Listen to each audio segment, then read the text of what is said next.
Hello! তো তোমরা কেমন আছো? তোমাদের সকলকে জানাই শুভ নববর্ষ। তো আজ আমি সকাল, সকাল ঘুম থেকে উঠে গেছিলাম আর উঠেই চলে গেছিলাম ফুল তুলতে।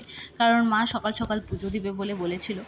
আর দেখো এসে দেখি বিছানাটা অগোছালো আছে, বিছানাটাও রেডি করে নিয়েছিলাম, মানে গুছিয়ে নিয়েছিলাম। তারপর চা করে নিয়েছিলাম। আর চা খেতে, খেতেই চলে এসেছিল আমার কাছে পড়তে। যেহেতু আজ নববর্ষ তাই অনেকেই আজ আসেনি। তো আমি তাড়াতাড়ি করে তাদের পরিয়ে দিয়েছিলাম আর পরিয়ে আমার এই কাজটা কমপ্লিট করেছিলাম আর কি, মশলা করার কাজটা। আর তারপরে দেখি আমার মায়ের পুজো দেওয়া হয়ে গেছে। তো আমার মায়ের পুজো প্রায় কমপ্লিট। আর এখানে দেখো আমাদের মা মনসা রয়েছে, আর এখানে দীক্ষা মা দীক্ষা বাবা রয়েছে, আর এই জায়গাটাতে রয়েছে আমাদের মা তারা।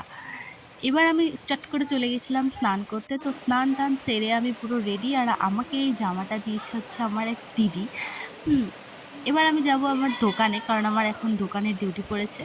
তো দেখো আমি চাবি নিলাম আর আমার স্কুটি নিয়ে আমি গেছিলাম দোকান। ব্যাস, আমি আর এরপর কোনো ভিডিও করিনি। তো আজকের দিনটা আমার এভাবেই কেটে গেল।